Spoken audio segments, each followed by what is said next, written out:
నమస్తే. జనసేనాని పవన్ కళ్యాణ్ ఈసారి ఎక్కడ నుంచి పోటీ చేస్తారు అనే దానిపై చాలా అయోమయ, గందరగోళ పరిస్థితులు నెలకొన్నాయి. ఇప్పటికే తెలుగుదేశం పార్టీ జనసేన పొత్తుతో ముందుకు వెళ్ళాలని ఆలోచన చేసింది. దానికి సంబంధించి మొత్తం రెడీ చేసుకున్నారు కూడా. ఇలాంటి నేపథ్యంలో మొదటి జాబితాను విడుదల చేసింది 2 పార్టీలు కలిసి. ఇటువంటి నేపథ్యంలో ఆ జాబితా విడుదల చేసినటువంటి క్రమంలో జనసేనాని పేరు కనిపించలా. అంటే పోటీ చేస్తారు, కానీ ఎక్కడ నుంచి పోటీ చేస్తారనే దాని మీద ఇంకా క్లారిటీ రాలా. దానికి సంబంధించి స్టడీ చేస్తున్నారనే తెలుస్తుంది.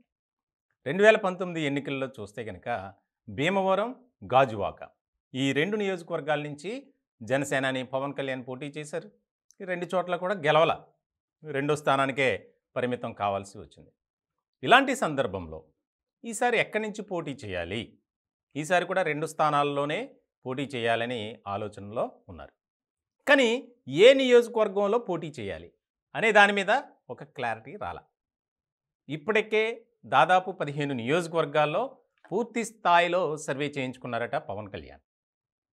ముఖ్యంగా కాపు ఓటు బ్యాంక్ ఎక్కడ ఉంది, ఏ రకమైనటువంటి పరిస్థితులు ఉన్నాయి, మనం ఆ నియోజకవర్గంలో పోటీలో ఉంటే ఎంత మేరకు సానుకూలంగా మనకి కలిసి వచ్చే అంశాలు ఉన్నాయి అనే వాటి మీద సొంత టీంతో ఆయన ఒక సర్వే నిర్వహించారు. అయితే గతంలో పోటీ చేసినటువంటి స్థానాలపై కొంత ఆసక్తిగా లేరు అక్కడ ఉన్నటువంటి ఓటర్లు అనేది వినిపిస్తుంది. అయితే మరి అక్కడ కాకపోతే ఇంకెక్కడ పోటీ చేస్తారు అనే దాని మీద కూడా అనిశ్చితి అయితే ఏర్పడింది. ఇలాంటి సందర్భంలో తూర్పుగోదావరి జిల్లాకు సంబంధించి కాకినాడ, పిఠాపురం నియోజకవర్గాల్లో అయితే బాగుంటుంది అనేది వినిపిస్తుంది. ఎందుకంటే ఉభయ గోదావరి జిల్లాల్లో కాపు ఓటు బ్యాంక్ ఎక్కువే. అందులోనూ తూర్పుగోదావరి జిల్లా అయితే ప్రత్యేకంగా చెప్పేదేం లేదు, ఎక్కువ మంది కాపు ఓటర్లు ఉన్నారు. ఇంకా కాకినాడ, పిఠాపురం జన సైనికులు, అలాగే జనసేన పార్టీకి ఎక్కువ ఆదరణ కలిగి ఉన్నటువంటి నియోజకవర్గాలు. ఇలాంటి సందర్భంలో ఆయన గతంలో ఆ 2 నియోజకవర్గాల్లో పర్యటించినటువంటి సందర్భంలో ఈసారి దయచేసి జనసేన ఎవరు నిలబడినా గెలిపించుకునే బాధ్యత మీది, ఎందుకంటే అభిమానం వేరు, ఓట్లు వేసే తీరు వేరుగా ఉంటుంది, కాబట్టి నాకు మీ అభిమానం అక్కర్లా, అభిమానంగా ఉంచుకోండి, కానీ ఆ అభిమానాన్ని ఓట్ల రూపంలో ఇవ్వండి అని ఒక అభ్యర్థన చేశారు. ఇలాంటి సందర్భంలో ఆ 2 నియోజకవర్గాల్లో ఏదో ఒక దాన్ని ఎంచుకుంటారు, లేదా రెండిట్లలో పోటీ చేస్తారు అనేది ఎక్కువగా వినిపిస్తుంది. ఎందుకంటే ఈసారి గతంలో మాదిరిగా పరిస్థితులు లేవు. రాష్ట్రంలో రాజకీయ సమీకరణాలు వేగంగా మారుతున్నాయి.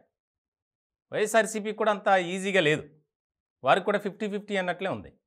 తాజాగా వస్తున్నటువంటి సర్వే రిపోర్ట్లను మనం చూస్తున్నాం. ఎక్కువగా తెలుగుదేశం, జనసేన కలిసే అధికారాన్ని కైవసం చేసుకోబోతుంది అనేది వస్తుంది. ఇట్లాంటి క్రమంలో చాలా ఆచితూచి అడుగులు వేయాలి. గతంలో మాదిరిగా 2 చోట్ల ఓడిపోతే పరువు పోతుంది. మనం కనీసం ఒక స్థానంలో అయినా గెలవాలి. అందుకే తక్కువ స్థానాల్లో జనసేన పోటీ చేయడానికి కూడా ఆసక్తిగా ఉంది.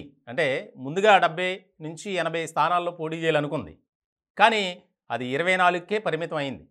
మళ్ళీ ఆ సంఖ్య మారొచ్చు, తగ్గొచ్చు, పెరగొచ్చు. సో ఇలాంటి సందర్భంలో ఒక పక్కన ఆశావాహులు ఎవరైతే ఉన్నారో వారి నుంచి అసంతృప్తి సెగ మొదలైంది.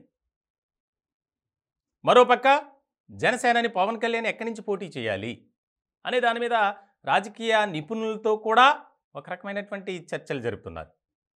ఇప్పటికే 2 పార్టీల అధినేతలు కలిశారు, మాట్లాడుకున్నారు. ఉమ్మడి కార్యాచరణ, ఉమ్మడి మేనిఫెస్టోని ఏ విధంగా రూపొందించాలి, ప్రజల్లోకి ఏ విధంగా వెళ్ళాలి, ఎందుకంటే ఇంకా సమయం కూడా తక్కువగా ఉంది. ఇలాంటి క్రమంలో మనం ప్రజలతో మమేకం అవ్వాలి, అధికారమే లక్ష్యంగా మనం పనిచేయాలి. దానికి సంబంధించి అభ్యర్థులు ఇంపార్టెంటే, సెలెక్ట్ చేసుకునే నియోజకవర్గాలు కూడా మోస్ట్ ఇంపార్టెంట్.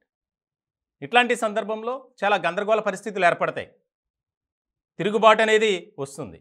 వాటిని కూడా మనం క్లియర్ చేసుకోవాలి అనే దాని మీద కసరత్తు చేస్తున్నారు. తాజాగా ఆయన భీమవరంలో కూడా పర్యటించారు.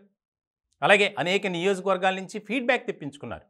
ముఖ్యంగా పవన్ కళ్యాణ్ అక్కడ పోటీ చేస్తే ఏ విధంగా ఉంటుంది అనేది. సో ఇలాంటి సందర్భంలో ఆయన చూపంతా కాకినాడ, పిఠాపురం ఈ 2 నియోజకవర్గాల్లోనే ఎక్కువగా ఇంట్రెస్ట్ చూపిస్తున్నారనేది పార్టీ వర్గాల ద్వారా తెలుస్తుంది.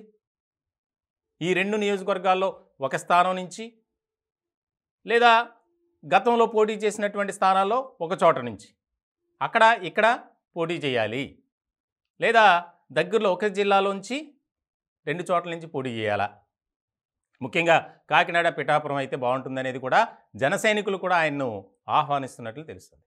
ఇలాంటి క్రమంలో ఆయన ఎక్కడ పోటీ చేయబోతున్నారు అనేది చాలా కీలకంగా మారినటువంటి అంశం. దాని మీద విస్తృత స్థాయిలో కసరత్తు చేస్తున్నారు జనసేనాని. ముఖ్యంగా తెలుగుదేశం పార్టీ నుంచి కూడా ఫీడ్బ్యాక్ తెప్పించుకోవటం. ఎందుకంటే ఆయా నియోజకవర్గాల్లో జనసేన నుంచి బరిలో ఉండే అభ్యర్థులకు తెలుగుదేశం పార్టీ సపోర్ట్ కూడా ఇక్కడ చాలా ముఖ్యమైనటువంటి అంశం. ఎందుకంటే మనం చూసాం, గతంలో లెఫ్ట్ పార్టీస్తో పొత్తు పెట్టుకుంది జనసేన, కానీ మొత్తం మీద ఒకే స్థానంలో గెలిచారు. అది కూడా రాపాక వరప్రసాద్ గారు, తూర్పుగోదావరి జిల్లాకు సంబంధించి. సో ఇలాంటి సందర్భంలో మనం ఖచ్చితంగా మనకిచ్చినటువంటి నియోజకవర్గాల్లో 50% అయినా విన్ అవ్వాలి. అలాగే గతంలో మాదిరిగా కాకుండా ఈసారి నిలబడే 2 స్థానాల్లో విజయం సాధించాలి జనసేనని, పవన్ కళ్యాణ్ అనే ఒక ఆశాభావంతో ఉన్నారట జన సైనికులు. దాని మీద మరికొద్ది రోజుల్లోనే క్లారిటీ వచ్చే అవకాశాలు కనిపిస్తున్నాయి. ముఖ్యంగా జనసేనని పవన్ కళ్యాణ్ ఎక్కడి నుంచి పోటీ చేస్తున్నారు అనే దాని మీదే రాజకీయ వర్గాల్లో ఒక ఆసక్తికరమైనటువంటి చర్చ జరుగుతోంది.